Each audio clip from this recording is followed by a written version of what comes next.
For those of you who don't know much about CIS, we are a public policy research organisation. We believe profoundly in evidence-based public policy, and we're also unashamed champions of promoting the principles of classical liberalism. So we believe in, economically driven, performance-enhancing economic reform that will create a new era of wealth and prosperity. We believe profoundly in education reform, particularly in encouraging young children to be able to read and write effectively. And we've also delved into the big issues of the day, whether they're Indigenous issues, healthcare reform, and even China policy.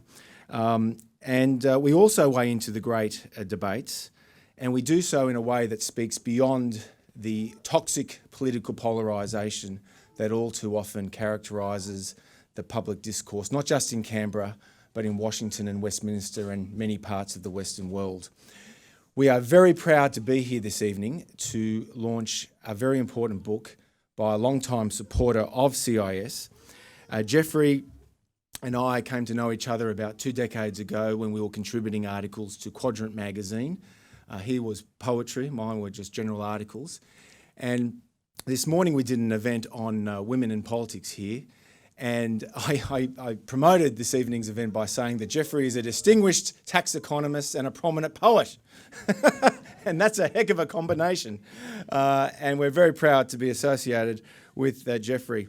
And especially so given that the fellow we've asked to launch the book is one of this nation's most distinguished jurists and public intellectuals, and I am, of course, referring to the former High Court Justice Michael Kirby. Now, Michael Kirby, of course, was on the High Court from 1996, early 1996 until early 2009, and as it happens, this week is the 10 years exactly since Michael Kirby stood down from the High Court.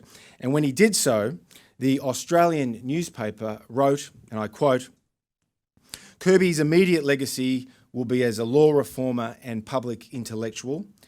That is not to forget an easy writing style which convinced others that judgments didn't have to be a torture test. Add to that his unfailing courtesy and generosity of support on and off the bench. But one criticism of Kirby, this is the Australian, is that he has been a results-oriented judge who searches for what he believes is a just conclusion." Now, if that's a criticism, we at CIS are proud to welcome that criticism. Ladies and gentlemen, please welcome Michael Kirby.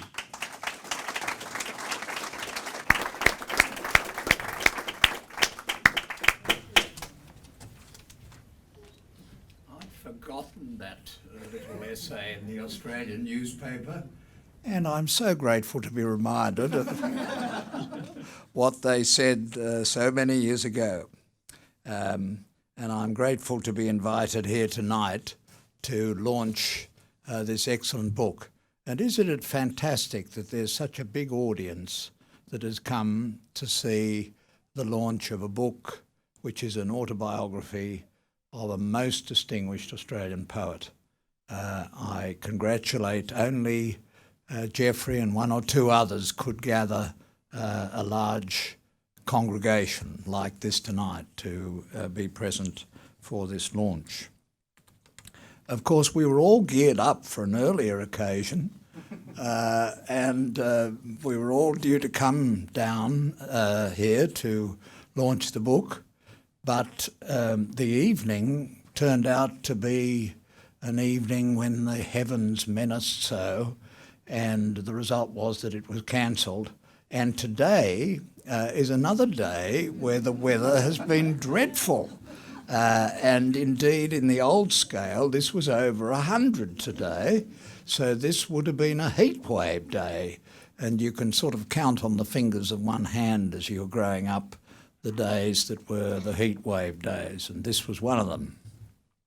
So, Geoffrey, you seem to have a lot of attention up there in the stratosphere, and I don't think the heavens menace this launch, but the heavens tremble in the presence of a mixture between a poet and a tax lawyer.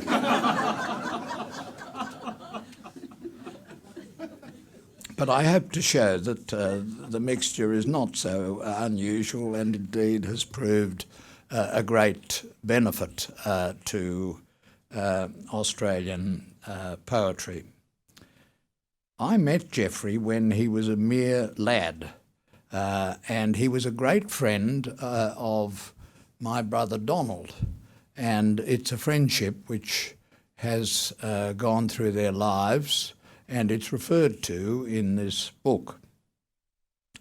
At the time, I didn't have so much to do with Geoffrey because I was involved in student politics and spent most of my time, instead of having a really good time, which is what I should have done, but I spent most of my time chairing committees of student troublemakers and pretending ever so hard to be straight.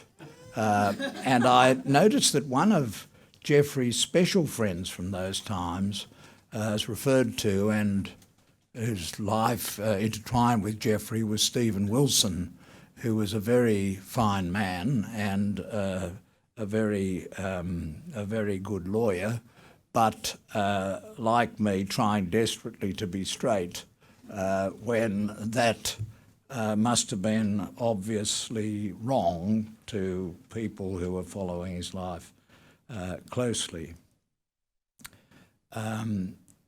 Geoffrey was such a friend of my brother Donald that he composed a marvellous poem, which is, I don't know whether it's in the anthologies, maybe it is, but it's for after the examinations, Chinese style. So we had passed. The evening sky was hot and starlit, and static lightning flickered on and off, silent and meaningless. "We must get drunk," I cried, in the brothel quarter. "Yes, I suppose we must," my friend replied. "But listen to the cricket's endless sing-song. Now we have passed, we have before us everything and nothing. Wives, children, service to the emperor, another 50 years to choose exactly which sword to fall upon. Look at our footprints in the dust. They only lead us. We wear our feet out just to reach ourselves." "But look, old boy," I said, "the moon is wine, and night is jasmine-scented. I can see lights from under doorways. I can hear flutes and women in silk dresses."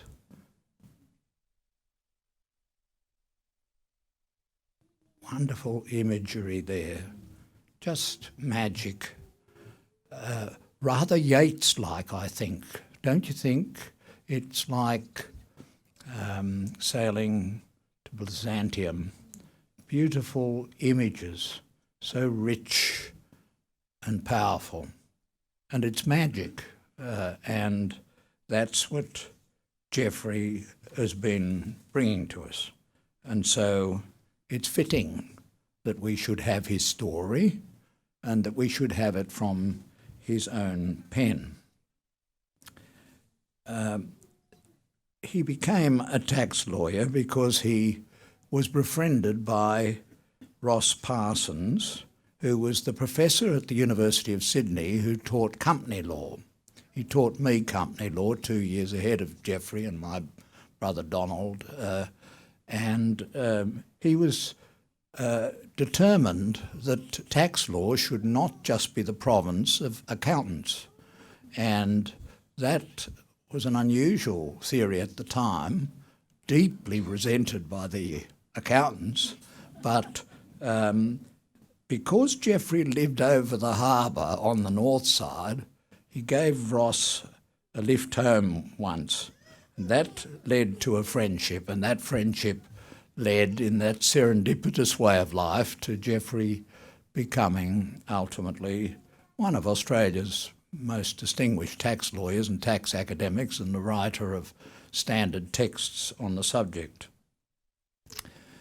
It's actually a very interesting question, isn't it, that composers and poets and artistic geniuses are human beings too, and they have real lives, and they have to make enough money to put marmalade on the table, as they say in some of the cases.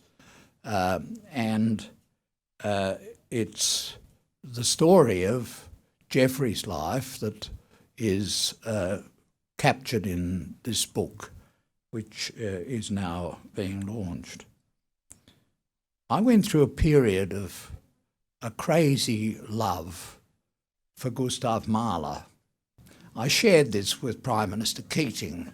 I was probably copying Prime Minister Keating, though I sort of drew a line over the French clocks and the Italian suits. But I really loved Mahler. My partner Jan, who's a very practical person from the Netherlands, couldn't stand him and thought he goes on and on, it's tedious and it's very long and he never knows when to stop. But I once went to Vienna, where Mahler was the conductor, Kaiserliche und Königliche, and I went secretly to the State Opera, which had been the Royal and Imperial Opera House there, and I put my hand on the entrance door, which was for the conductor. I just wanted to communicate with Gustav that his great hand had touched that opening door. And this is what this book is about. Behind Geoffrey's life was a complex life with his family and with his loves, but he's laying it all out before us so that we can kind of understand where he's coming from in the inspired poetry that he's composed at different intervals during his life. And I've no doubt that having read this book, there will be Australians who will look out for the houses in McMahons Point that Geoffrey came from, and they'll be seen climbing up the staircase to touch the opening of the door, because people are funny that way. They want to communicate with the master spirit, and that happens to be what Geoffrey is. I mean, we all know the strange story of Wallace Stevens. I mean, his father was a very distinguished lawyer, and he became an insurance corporation giant, and he rose to be the vice president, not the president, of Hartford Insurance Company. He won the Pulitzer Prize for his poetry, but when Harvard offered him a chair and all the honours and so on, he couldn't leave them at all because he was the vice president of the Hartford Insurance Corporation of the United States. Wallace, like Geoffrey, had to put marmalade on the table, and so he hung in there in his other life. And this is the interesting feature of this book, that it sort of takes you through the poetic journey, but it also takes you through the life journey, and that is, well, let's be frank, a little bit peculiar. His life was a little bit unusual, to say the least, and he hasn't held back in the stories of his life. Now, Sarah Holland Batt, in a very interesting resume of this book, and she should be here tonight doing this job because she'd be able to do it with much more finesse about the poetry. She said, you really shouldn't have a chronological history of a poet, because their lives are too serendipitous. They're getting images and ideas and thoughts from too many different sources, and therefore if you try to stamp on them the clock any more than if Tom tried to stamp on me the clock tonight and halt me from going on about this book, you're not going to succeed. But Geoffrey starts with essentially a story of his two grandfathers, and one of them, on his father's side, suffered problems of an economic kind that arose out of the economic situation of Australia at the time, and that his business was not good, and so he was sent up to, or he went up to Papua New Guinea, what we call now Papua New Guinea, and he caught malaria and he died of it very soon after Geoffrey's father was born. His mother's father also died young. This is Geoffrey's mother's father. She was a bit ashamed of her father because her father was a doctor. She was a person with aspirations for dignity, and she considered herself to be upper middle class, and she was a doctor's daughter. But the problem was the doctor was really addicted to alcohol and, as it turned out, to morphine. And that was a source of shame, and it led to his death from morphine overdose, so it was recorded. So these were the background facts, but that's just the beginning of it, because Geoffrey's father, Leo, was a carpenter by training, but an investor by inclination. And he was a man who invested in real estate on the edge of Sydney Harbour. Now that was a very good career move for Leo, and as a result of that, because he accumulated these three excellent properties in McMahons Point, it led almost inevitably to an audit by the Australian Taxation Office.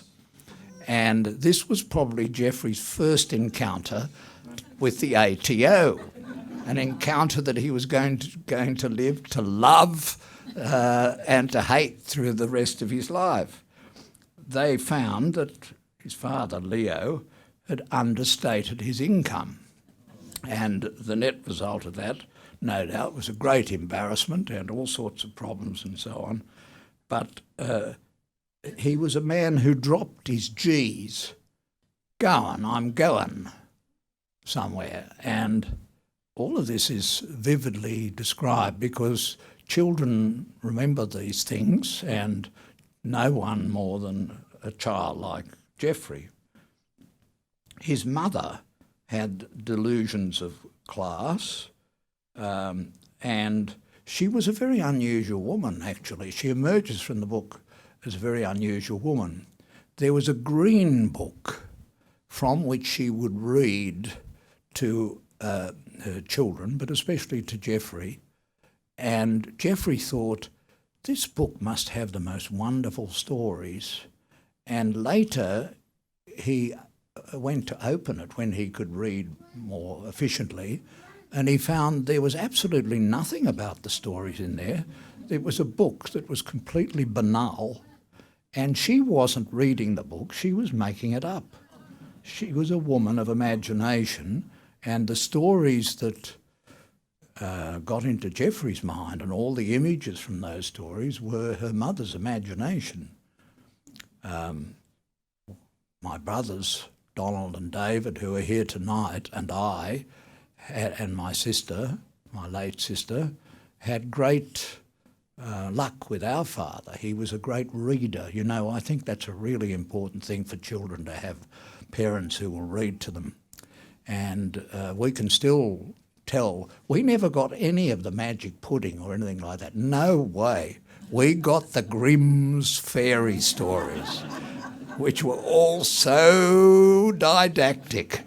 And if I am a didactic, results-oriented judge, it's because I was aware of the fact that there are great moral principles in this world and that you've got to do something about advancing them.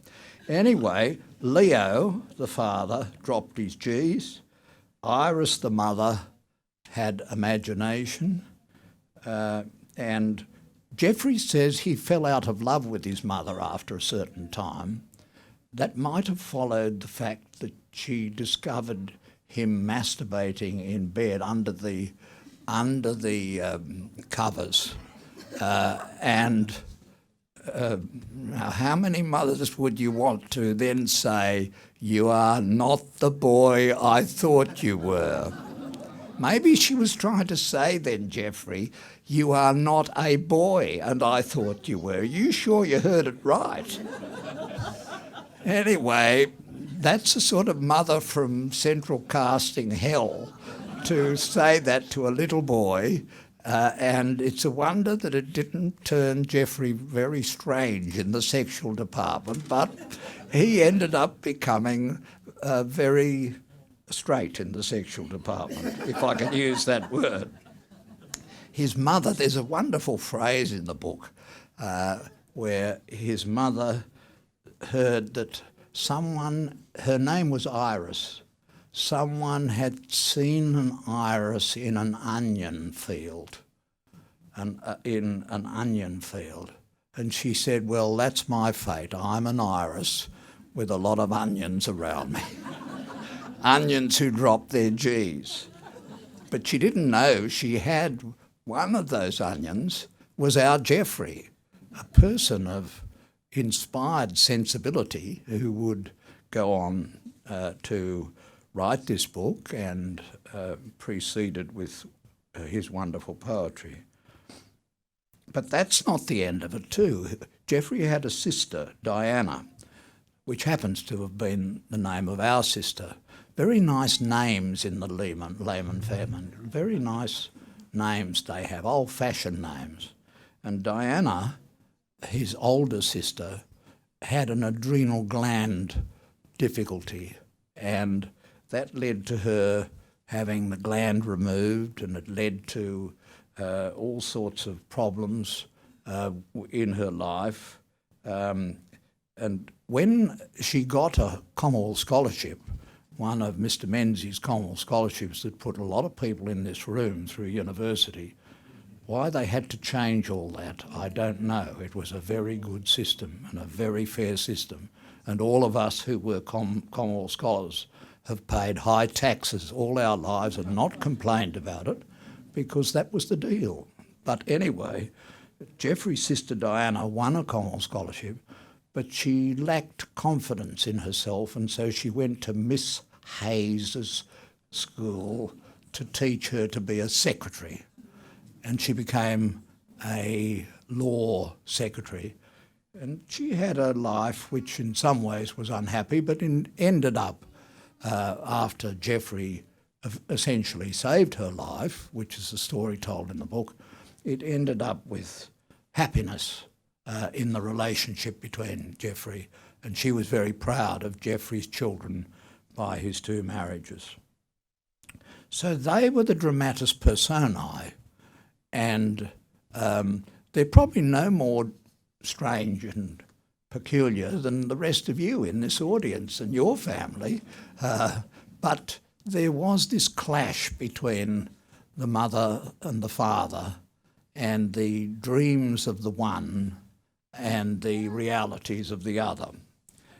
Geoffrey blames the situation with his family for his hopelessly conservative political stance through the rest of his life, because the result of the tax audit and the need to find a lot of money led to a number of problems arising by reason of the Landlord and Tenant Act of that time, which gave protected tenancies to people. And I believe somebody's suggesting protected tenancies again today.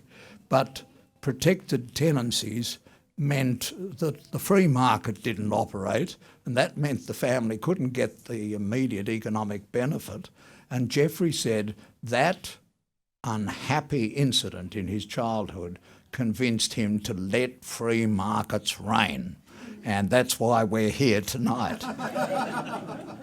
I've never been invited to this place. You know, I've been everywhere. I've spoken in every venue of this nation I've spoken at.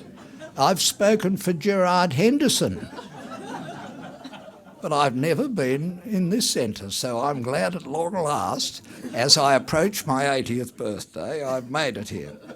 Anyway, the book is divided into different stories. They're not chapters because it's chronological, but there's the story of his education at Mossman Prep, the story of his education at Shaw, and he's a bit hard on Shaw, but he does reserve special praise for Pat Eldershaw, who was the teacher who came into the class, and this is a wonderful story, and said, "How many of you in this class have got doubts about eternal life?" Just imagine being asked that sort of question at the age of 11. But Geoffrey was the only one who put his hand up in the class, and the teacher didn't tax him on why he came to that. He left that for later exploration, and that shows a really great teacher, and that identified a really original and unusual person. I wonder how many of you would have put your hand up in year 6 or 7 at school and admitted to not believing the whole shebang of biblical history. But Geoffrey did. He was a quiet and shy boy originally, despite his mother's discovery under the covers, and he soon cured that by joining the Push. Now, the Push was a very, well, I'd say liberated place. It sounds wonderful. It sounds almost so wonderful that it sounds a little bit like the gay world in 1983 or so. A lot of sex was going on and people were having a wonderful time. Of course, in 1986, HIV came along and that was a dreadful time. But Geoffrey and his friends, Geoffrey turned out to be a bit of a squib in this business because, you know, he just had that unusual belief, unusual for the Push, that you're better off if you just got one partner. So his life has been a search for a soulmate and a loving partner. He said he's written this book trying to be careful not to hurt people unnecessarily, to tell the truth but not needlessly to upset people who are still living. And I think he succeeded in that. His first wife, Sally McInerney, caught his attention because she pulled his tie, which is a most unusual thing to do to a young lawyer in a suit. She pulled his tie and he fell in love with her. He was warned by everybody, she's just too beautiful. It will not be easy for you or her. So it proved, but he greatly loved her, and that is the course of love. And out of the difficulties came a lot of very wonderful poetry. His second wife, at the conclusion of that relationship, was Gail Pearson, who is a really outstanding academic. She's an academic originally in accounting, now in law. Her areas are consumer protection and financial laws, very complicated technical stuff. And one commentator said to him, "You'll probably get on well with her, although she's 29 and you're 40. You'll probably get on well with Gail because you're both so difficult." and this is admitted in the book. But Geoffrey says in that second relationship, he was truly happy. Maybe there was a gap in the poetry. Maybe there would have been more poetry if he'd been unhappy. There tends to be, out of unhappiness, there is an urge to express it in that has to come out of you. Although Gustav wrote his great songs up in the mountain where things were blissful, so it doesn't always follow. Then there's the tax life. He got this by attacking Sir Garfield Barwick, who of course was never a result-oriented judge. Never. And the attack on Sir Garfield and his demolition of the provisions of the Income Tax Assessment Act that were designed to stop tax avoidance and evasion was extremely influential. Geoffrey's attack on that and his analysis of it and his empirical foundation. You spoke, Tom, about founding policy on good empirical research. Well, that's what Geoffrey did in his wearing his other hat back in 1979. And that caught the eye of a young and imaginative future treasurer and later the treasurer, Paul Keating. And that led to a lot of really marvellous, well, they're not really eternal poems, but they're poems that are poems from a dream composition which he wrote about the Second Tax Summit. And God bless you. This is what somebody wrote about Professor Hewson. God bless you, ex-Professor Hewson. It's easy to see your new son. We don't drink shandies and fancy French brandies. It's clear you don't know the right brew, son. This is when John Hewson asked for a glass of Armagnac rather than a strong glass of beer. But there's an excellent poem about Paul Keating. My name is P.J. Keating. I give you a terrible beating. This is Keating to Hewson. My name is P.J. Keating. I'll give you a terrible beating. The lodge is mine. It's where I'll dine. So shut up and stop your bleating. This, in contrast to a lot of the other poetry, is from the sublime to the ridiculous, but it shows how he was trying desperately to link his poetic life and his tax life. He was given a weekly column in the Australian newspaper by Paul Kelly. He was an advisor to the federal government on capital gains tax. He wrote a textbook on tax law, and he's a really important figure in that area, and that's a very unusual thing for a top poet. And then there's the poetry at school, poetry at university, writing to Quadrant, getting together original poets and others at the university, getting up in year one and asking, any of you want to join an association for original thought amongst poets, composers? And he just got up and did that, and all sorts of interesting people, including Les Murray, came along, and that was the beginning of a very long friendship with Les Murray that suffered an interruption when, as things happen, they denounced each other in different passages, but Les Murray chose a most unusual journal of record to denounce Geoffrey's Nero's poems, which was the Catholic Weekly. But that led, I don't know if it was Geoffrey's Presbyterian dislike of the Catholic Weekly or of what was said. But anyway, they fell out of love for a while, but I understand that that is now in the process of healing, as tends to happen as you get older. So, the features of Geoffrey's life that are here are he is a person of words and has always been, ever since his mother made up those stories beside the bed. He is a person who understands the magic of words, and he's very, very good at it.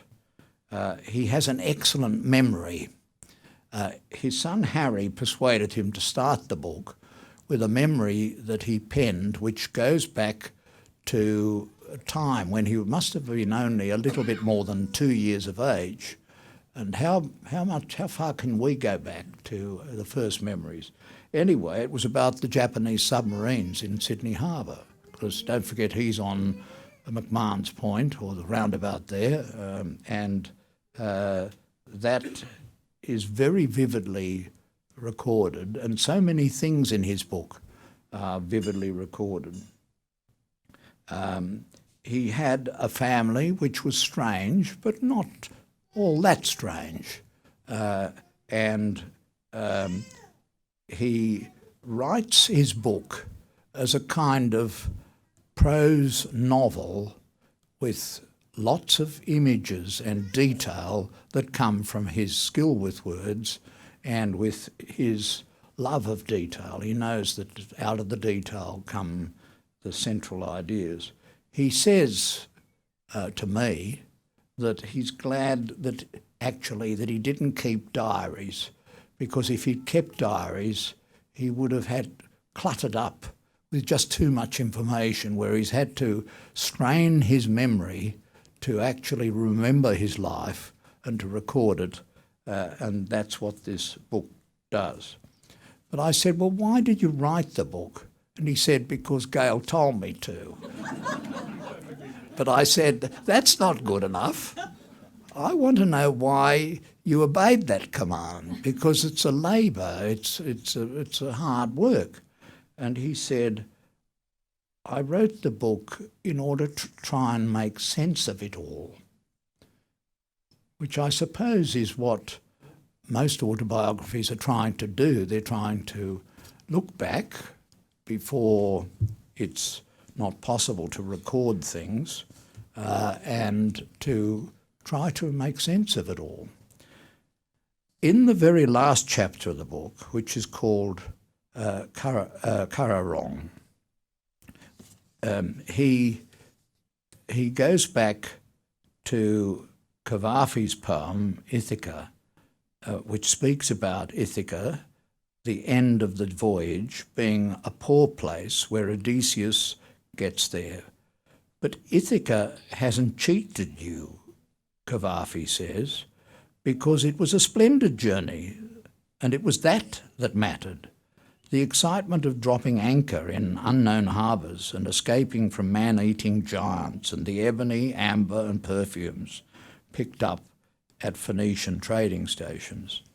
And so that was what Cavafy said we should be doing in a book of this kind.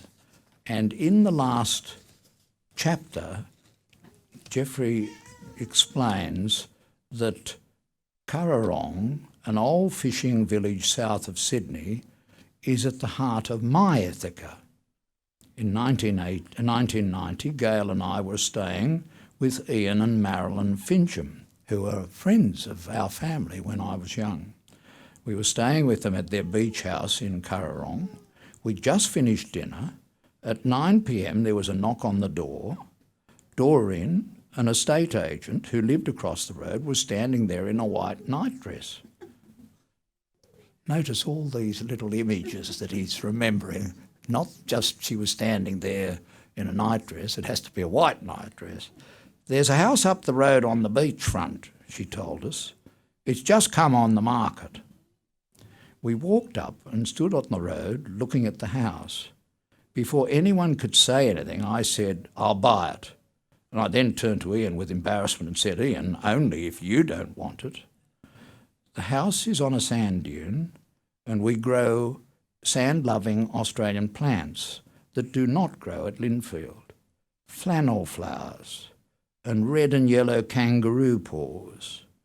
Currarong is at the end of a long road through uninhabited bush, a naval firing range on one side, and on the other side, beyond some trees and scrub, a long surf beach going on for miles, deserted for most of the year.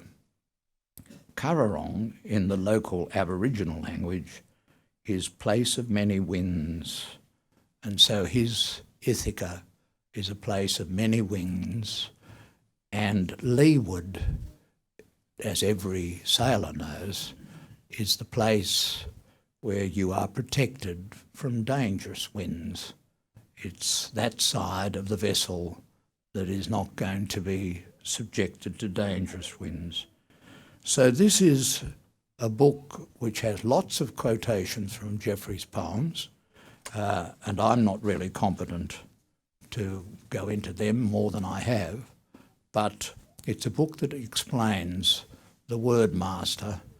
And Geoffrey, I'm going to be hovering outside Currarong, and I'm going to be going up to the front door and putting my hand on the front door in order to imbibe the spirit that you have shared with the people of Australia and have explained in this wonderful book.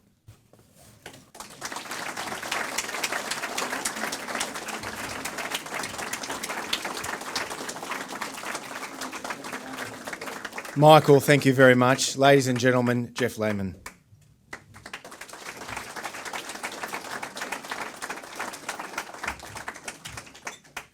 Thank you, Michael, for that wonderful launch speech. I could not have imagined anything better than it. Thanks, Tom, for suggesting and hosting the book launch here. CIS and Greg Lindsay and Tom have been great friends to me for many years. I'd like to thank Philip and McGuinness, who can't be here for family reasons, who agreed to publish this book, and Kathy Bale, who is here, my publisher, both from the University of New South Wales Press, or NewSouth as they now call themselves. They've been wonderfully supportive. I'd like to thank Fiona Smith, who I've not met, and she probably isn't here, but she was an absolutely brutal editor, and that's what you need with the book. But I did want a brutal editor. I made it clear that I wanted a brutal editor, not an easygoing one. The following friends and family have helped by reading and critiquing earlier drafts, and there have been many drafts. My children Harry, Lucy and Julia, my wife Gail's sisters Cecily and Deborah, my friends Robert Gray, in particular for the structure of the book. Robert said that I had to finish with an image, which I did. Donald Kirby, Ruth Burgess, Rex Burgess and Nick Horden, and my agent Fiona Inglis of Curtis Brown. She can't be here tonight, but Fiona told me that an earlier draft of the book was unpublishable, so that helped me a great deal with revising it. Advice like that is very useful if you're an author, I think. August and Andrea Blackman asked me to contribute material to a family memoir about Charles Blackman, the great painter, and I've reused some of that material. I thank John Eldershaw, the son of my old teacher, Pat Eldershaw, who asked me, is there anyone here who's not absolutely certain there's a life after death? Anyway, John is his friend and is his son, and he gave me permission to use extracts from memoirs of Pat, who's dead for many years now, and inspired my love for poetry. I thank Sally McInerney for permission to quote from her very fine poem Cattle Incident, and Professor Margaret Harris for permission to quote from Christina Stead's Seven Poor Men of Sydney, which refers to the proprietor of a boat, whom I believe was my father, going up the Lane Cove River about 80 years ago. I wish to thank my friend Piers Loverty for generously photographing the front cover and my flattering portrait on the back cover. I thank Peter Kingston for his generous permission to use his wonderful lino cut on the front cover. It really is a brilliant liner cut, and I'm happy to say that I have actually got the original. This shows a small ferry, not unlike my father's small ferry, passing at night in front of the Opera House. But of course, the Opera House wasn't then there at the time of my father's ferry. This is a case where I hope you judge the book by its cover. Finally, and most of all, I thank Gail Pearson, my wife of 37 years and the dedicatee of Leeward, and of course the person who told me to write the book. As I've said, that happened more than 5 years ago. Whether she has since regretted that decision, I don't know. I suspect that she may have sometimes. If you're foolish enough to start writing your memoirs, you are soon faced with a choice. What sort of a memoir will it be? The 84-year-old Janet Malcolm, a very sharp lady, has a recent article in the New Yorker which is by way of a brief memoir. She discusses certain photographs of herself when young and of family members. The photographs are reproduced with her article, and she supplies some of their historical context, then goes on to tell the reader she does not wish to make a, quote, recitation of my wounded child's grievances, close quote. Janet Malcolm's prose, is elegantly elegiac, objectifying the past. The photographs are allowed to speak, but not the wounded child. This is a safe sort of memoir, one that the memoirist will not live to regret, where the past is an artefact selectively preserved and curated. There is a second type of memoir you can write, something messy, where everything hangs out. You recite your wounded child's grievances, and you argue with the ghosts of your parents and perhaps their parents. This is an unsafe sort of memoir, and one you may live to regret. You may think you have a choice when you start between these two types of memoir, but in practice that choice may be made for you. I was born in 1940, an unexpected late child. My father was 48 and my mother was just 2 weeks short of 44. Until the age of 10, I grew up with my sister, who was 4 years older, in a house that was built in the 1850s. My mother gave it a name, the Skinny House. It was narrow and freestanding and 4 stories high, if you include an attic and sandstone cobweb cellars, which my father had filled with old tools and building supplies. When we switched on the lights in these cellars, brown moths fluttered past, as big, literally as big as small birds. They were huge. The Skinny House stood on 3/4 of an acre of waterfront in McMahons Point. There were other houses on this land which my father owned, and he rented out rooms. Driftwood and coke, even the odd rock melon or dead cat washed up on our beach. Tolstoy's Anna Karenina starts with a famous sentence: happy families are all alike. Every unhappy family is unhappy in its own way. Like many striking generalizations, this is strikingly untrue. The family I grew up in was happy, but it was quite unlike other happy families. My parents had married late in life. Neither had previously married, and they were faithful to each other, as far as I know. They took my sister and me on regular, inexpensive expeditions to see movies and to the beach. They were frugal, and although there were quarrels, my parents stayed together. My father was brought up by a widow as one of 5 children. His father, who was a German carpenter, built the first Anglican mission station in New Guinea, caught malaria, and died the day after he got back to Sydney in 1891. My mother was also one of 5 children, brought up by a widow. Her father was a medico, and at the age of 10 one morning she went into her father's bedroom and found he was dead. He had died of a morphine overdose. This happened in 1906. Until the age of 10, I slept in my parents' bedroom. I never saw them express spontaneous affection for each other. I think they were shaped by the events of their childhood, and in turn they shaped me. My father was working class and my mother was a nervous woman who just wanted to read books. So I had a strange childhood, although it was happy. When I started writing it, Leeward had to be the second type of memoir, an unsafe memoir, in which the wounded child recites his grievances. But you will be relieved to know, my child escapes at the end, although it took years before I finally emerged from my childhood at about the age of 35. I am an optimist. Steven Pinker's The Better Angels of Our Nature shows that over time human lives are getting better. With each generation there is less violence and we live longer. For most of us, our lives are more fulfilling than the lives of our parents.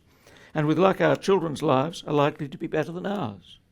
Now, you might think I am selling you a brand of strange moonshine when I say this, and you may think that we are born in original sin, and Steven Pinker's optimism is off with the pixies. But there is a simple reason why things get better. When life evolved, life forms that were conscious outcompeted life forms that were not.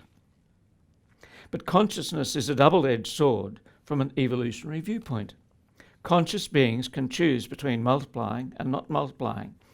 The unhappy beings may suicide and not want to multiply. So we're hardwired to want humanness, to want happiness and improve our lives. And we have.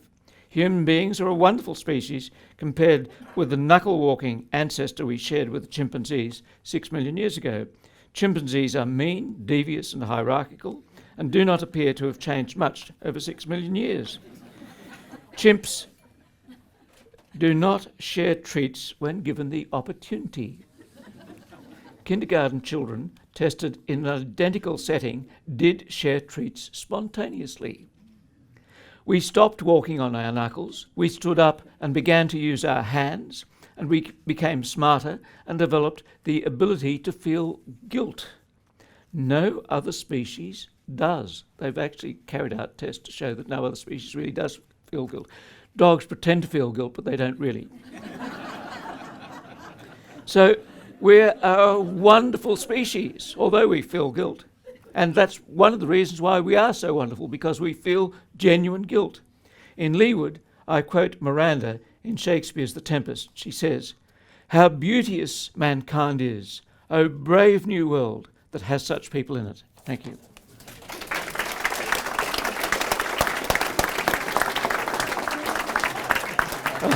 Thank you.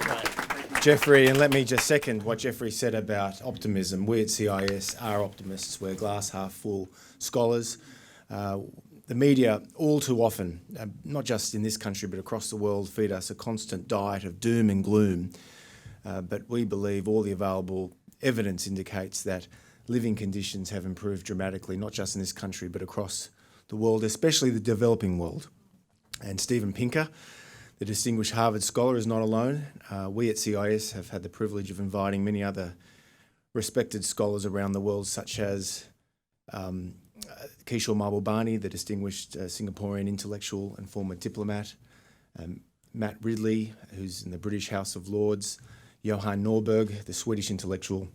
And although they express themselves in different ways, they make the point that we should be optimists because, among other things, the evidence points to that. And it's worth hearing that refreshing message. So thank you very much, Geoffrey. CIS is privileged to have a very distinguished board of directors, and I'd like to call on my colleague, former chairman of CIS and a current board member, Michael Darling, to give the vote of thanks. Michael.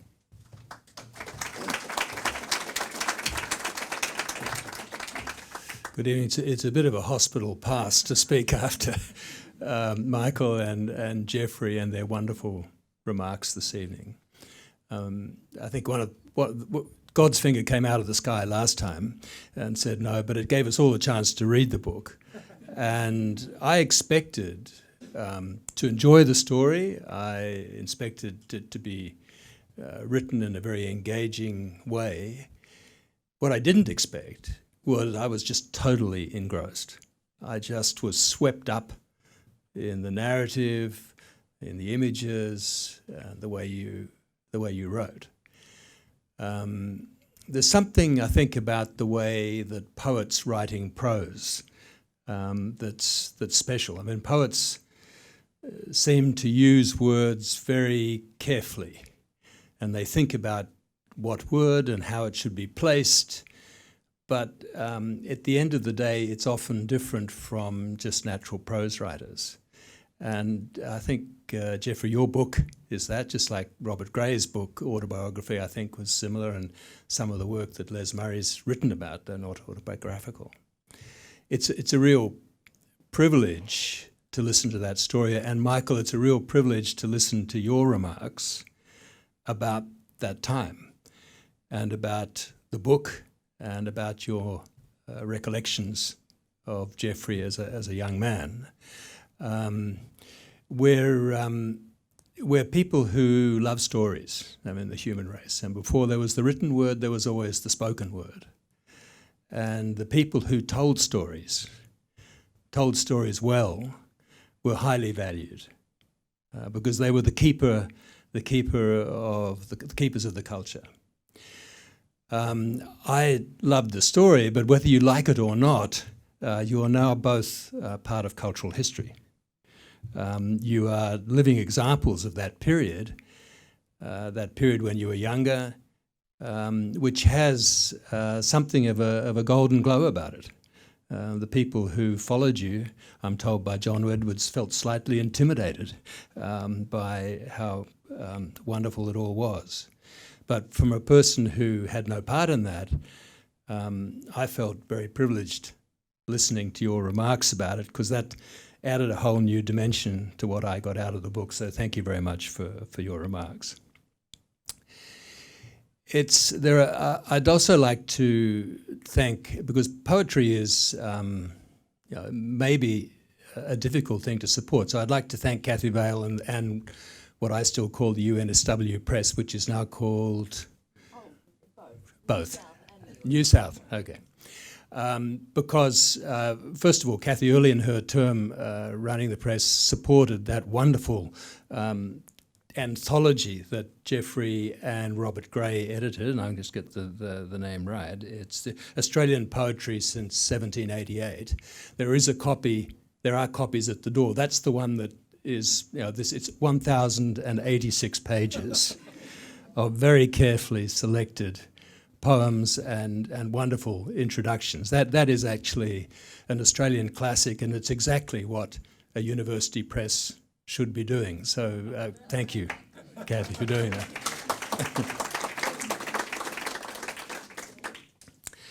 that. Geoff, we're delighted on so many levels that to be part from the CIS, to be part of your launch, to be part of the time that we've spent together, and to hear the story of your life as you choose to tell it. It's a book that really had to be written because there are so many strands that it really could only have been written by you.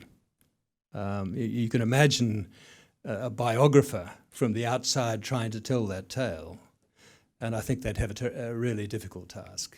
Partly because you're a modest person, and a lot of those stories are not known, and you don't go on about them.